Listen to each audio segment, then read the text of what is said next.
السلام علیکم ویورز. کہتے ہیں کہ برصغیر پاک و ہند کی پارٹیشن سے پہلے دلی کے دروازے پہ ایک کنواں ہوتا تھا جہاں نور حیات نامی شخص ہر آنے جانے والے مسافر کو بڑی عزت اور تکریم کے ساتھ پانی پلایا کرتا تھا. وقت گزرتا گیا. ایک روز ایک ولی اللہ کا گزر ہوا. جب اس نے نور حیات نے اتنی عزت و تکریم کے ساتھ اس کو پانی کا پیالہ پیش کیا، پانی پینے کے بعد اللہ کے ولی نے اس سے کہا کہ ہتھیلی آگے کرو. جب اس نے اپنا ہاتھ آگے بڑھایا، انہوں نے اس کی ہتھیلی پر ایک کا ہنسا ڈال دیا اور وہ چل دیے. اب اس ایک کا ہنسا ڈلنے کی دیر تھی کہ نور حیات کو کاروبار میں روز 1 روپے کا منافع ہونے لگا اور وہ بڑا خوش رہنے لگا. کچھ عرصہ بعد وقت گزرتا رہا. کچھ ماہ کچھ سال بعد ایک اور ولی اللہ کا گزر ہوا. جب انہوں نے اس کے ہاتھ سے پانی پیا تو انہیں وہ ایک کا ہنسا نظر آیا. انہوں نے پانی پینے کے بعد نور حیات کو کہا کہ بیٹا اپنا ہاتھ ہتھیلی میری طرف کرو. نور حیات نے اپنی ہتھیلی ان کی طرف بڑھا دی تو انہوں نے اس ایک کے آگے ایک صفر ڈال دیا، ایک صفر کا اضافہ کر دیا. اب کیا تھا، نور حیات کے دن بدلنے لگے. اسے دن بدن روز 10 روپے منافع ہونے لگا. وقت گزرتا گیا. کچھ ماہ بعد ایک اور ولی اللہ کا گزر ہوا. ایک اور ولی اللہ نے جب اس کے کنویں سے پانی پیا تو نور حیات نے ایز یوزول اس کو بڑے عزت و تکریم کے ساتھ پانی پیش کیا. وہ عزت اور تکریم ان کو پسند آئی. انہوں نے نور حیات کی ہتھیلی کو دیکھا کہ اس پہ ایک اور صفر کا ہنسا ہے تو انہوں نے ایک صفر اور بڑھا دیا. اب روز اس کو 100 روپے کا منافع ہونے لگا. اس کے حالات کچھ بہتر ہونے لگے. ایسے ہی وقت گزرتا رہا. کچھ ماہ بعد وہاں سے ایک کتب کا گزر ہوا. وہ کتب جب اس کے کنویں کے پاس سے گزرے تو نور حیات نے بڑی ہی عزت و تکریم کے ساتھ ان کو بھی پانی کا ٹھنڈا پیالہ پیش کیا.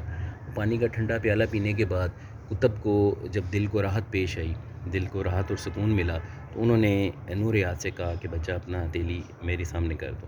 انہوں نے جب وہ ہتھیلی سامنے کی تو ان کو بھی ایز یوزول ولیوں کے لکھا 1 اور 2 صفر دکھائی دیے. انہوں نے خوشی میں 1 صفر اور بڑھا دیا. اب کیا تھا، نور حیات کی تقدیر بدل گئی. اب اسے روز 1000 روپے کا منافع ہوتا تھا اور وہ دن بدن مالدار ہوتا گیا. مال و دولت نے اس کو اس نیک کام سے دور کر دیا. اب وہ اس کنویں کو خیر آباد کیا کہ اپنے بزنس میں چلا گیا، دن دگنی رات چگنی کرتا گیا اور ایک کامیاب بزنس مین بن گیا اور وہ اس نیکی سے غافل ہو گیا. ان کتب کا کچھ عرصے بعد دوبارہ وہاں سے گزر ہوا تو لوگوں سے استفسار کرنے پر ان کو پتہ چلا کہ نور حیات تو اب ایک کامیاب بزنس مین بن چکا ہے، وہ یہاں موجود نہیں ہے.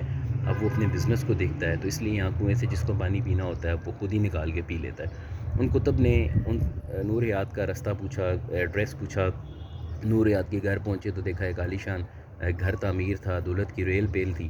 پھر نور حیات کو بلایا اور اپنے پاس بلانے کے بعد کہا کہ بیٹا اپنا ہاتھ دکھاؤ. نور حیات کو لگا کہ شاید میری تقدیر بدلنے والی ہے اور 1 صفر کا اضافہ ہونے والا ہے، تو ان کتب نے ان کے ہاتھ سے وہ 1 مٹا دیا.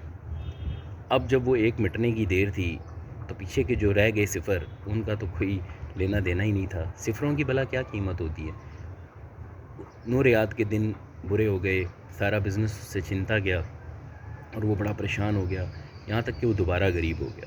تو اللہ تعالیٰ کے حکم سے وہ دوبارہ اس کنویں پہ آ کر اس نیکی کو کمانے لگ گیا اور دوبارہ لوگوں کو پانی پلانے لگ گیا. ایک تو وہ اس مال و دولت اور اس کی وجہ سے نیک کام سے دور ہو گیا تھا. دوسرا اس میں ایک سمجھنے کی بات ہمارے لیے یہ ہے کہ ہمارے ذہن میں اور ہمارے بینگ اے مسلم ایک خیال پیدا ہوا. یہ تحریر میں نے سوشل میڈیا کی ایک پوسٹ سے پڑھی جو ہمارے ایک بہت ہی اچھے دوست نے شیئر کی تھی، تو میں نے چاہا اس کو آپ سے بھی شیئر کر دوں. ہماری زندگیوں میں محمد رسول اللہ صلی اللہ علیہ وسلم کی محبت اور ان کا آخری نبی ماننا بھی اسی ایک ہندسے کی طرح ہے.